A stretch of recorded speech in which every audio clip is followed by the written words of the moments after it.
डरावने किस्से, अनकहे रहस्य। भूतिया हवेली का राज। गांव के बाहरी हिस्से में एक पुरानी हवेली थी जिसे लोग शापित हवेली कहते थे। कहते हैं कि सालों पहले वहां एक अमीर जमींदार अपनी पत्नी और बच्चों के साथ रहता था। लेकिन एक रात पूरी हवेली में आग लग गई और परिवार का कोई भी सदस्य बच नहीं पाया। तब से हवेली वीरान पड़ी थी और जो भी वहां गया वह कभी वापस नहीं लौटा। एक दिन गांव के कुछ साहसी युवकों ने तय किया कि वे इस रहस्य को सुलझाएंगे। रात के समय चार दोस्त अजय, रोहित, संदीप और मोहित टॉर्च और हनुमान चालीसा लेकर हवेली में घुस गए। अंदर घुसते ही उन्हें अजीब अजीब आवाजें सुनाई देने लगी, जैसे कोई धीरे धीरे फुसफुसा रहा हो। अचानक दरवाजे अपने आप बंद होने लगे। हवा में अजीब सी गंध फैली और दीवारों पर खून के धब्बे उभरने लगे। रोहित ने हिम्मत करके दरवाजे की तरफ बढ़ना चाहा, लेकिन तभी एक परछाई उसके सामने आ खड़ी हुई। वह परछाई जमींदार की पत्नी की थी, जिसकी आंखों से खून की धाराएं बह रही थीं। चारों दोस्त डर के मारे चीखते हुए बाहर की ओर भागे। जैसे ही उन्होंने दरवाजा खोलने की कोशिश की, किसी अदृश्य ताक ने पीछे धकेल दिया। तभी एक बूढ़े बाबा प्रकट हुए, जिन्होंने मंत्रों का जाप शुरू किया। धीरे धीरे हवेली में सब कुछ शांत होने लगा और दरवाजा अपने आप खुल गया। बाबा ने बताया कि जमींदार की आत्मा अभी भी हवेली में भटक रही थी, क्योंकि वह अपनी मौत का बदला लेना चाहती थी। दोस्तों ने बाबा के पैर छुए और वहां से भाग निकले। उस रात के बाद किसी ने भी उस हवेली की ओर रुख नहीं किया। क्या आप ऐसी किसी डरावनी जगह के बारे में जानते हैं, या फिर खुद कोई रहस्यमय अनुभव किया है? भूतिया हवेली का राज भाग 2।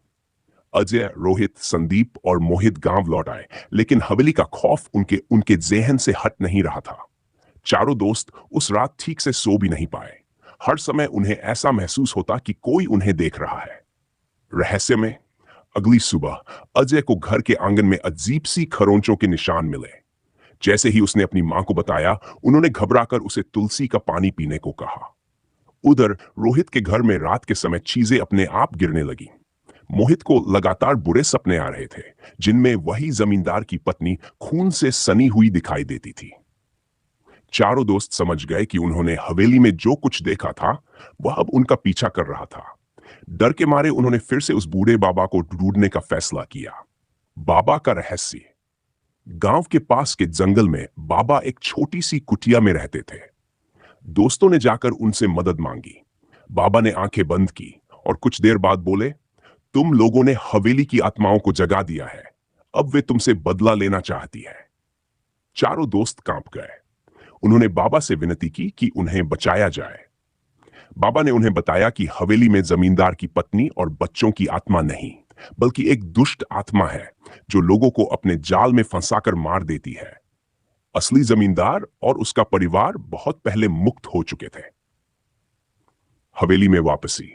बाबा ने चारों को कहा कि अगर वे इस मुसीबत से बचना चाहते हैं तो उन्हें एक बार फिर हवेली जाना होगा और वहां गुप्त कमरे में छुपे एक पुराने लोहे के संदूक को जलाना होगा। उसमें बंधी हुई आत्मा तब ही मुक्त होगी। हालांकि चारों दोस्त बहुत डरे हुए थे, लेकिन अब उनके पास कोई और रास्ता नहीं था। रात होते ही वे बाबा के साथ फिर से हवेली पहुंचे। हवेली के अंदर घुसते ही एक भयानक हंसी गूंज उठी। अचानक हवा तेज चलने लगी और दीवारों से खून टपकने लगा। बाबा ने मंत्रोच्चार शुरू किया और दोस्तों ने किसी तरह गुप्त कमरे को खोज लिया। वहां एक पुराना संदूक रखा था, जिस पर लोहे की मोटी जंजीरें जकड़ी हुई थीं। जैसे ही उन्होंने संदूक को छूने की कोशिश की, काले धुएं का एक भूतिया चेहरा उभर आया और भयंकर आवाज में बोला, मुझे यहां से मत निकालो, वरना तुम सब मर जाओगे। अंतिम मुक्ति। बाबा ने जोर से मंत्र पढ़े और संदीप ने हिम्मत करके संदूक में आग लगा दी। आग लगते ही हवेली जोर से हिलने लगी और चारों को लगा कि अब वे यहां से नहीं बच पाएंगे। लेकिन जैसे ही संदूक पूरी तरह जल गया, हवेली में शांति छा गई। बाबा ने बताया कि दुष्ट आत्मा अब हमेशा के लिए मुक्त हो चुकी थी और हवेली का श्राप खत्म हो गया। उस रात के बाद हवेली फिर से वीरान हो गई, लेकिन गांव में किसी ने भी फिर कभी वहां जाने की हिम्मत नहीं की। क्या आप भी ऐसी कोई डरावनी जगह के बारे में जानते हैं? भूतिया हवेली का राज भाग 2। हवेली की मुक्ति के बाद भी डर बना रहा। संदूक जलाने के बाद हवेली शांत हो गई थी, लेकिन अजय, रोहित, संदीप और मोहित के मन में अब भी अजीब सा डर था। बाबा ने कहा था कि हवेली की श्रापित आत्मा मुक्त हो चुकी है, लेकिन चारों दोस्तों को लगता था कि कुछ न कुछ अब भी बाकी है।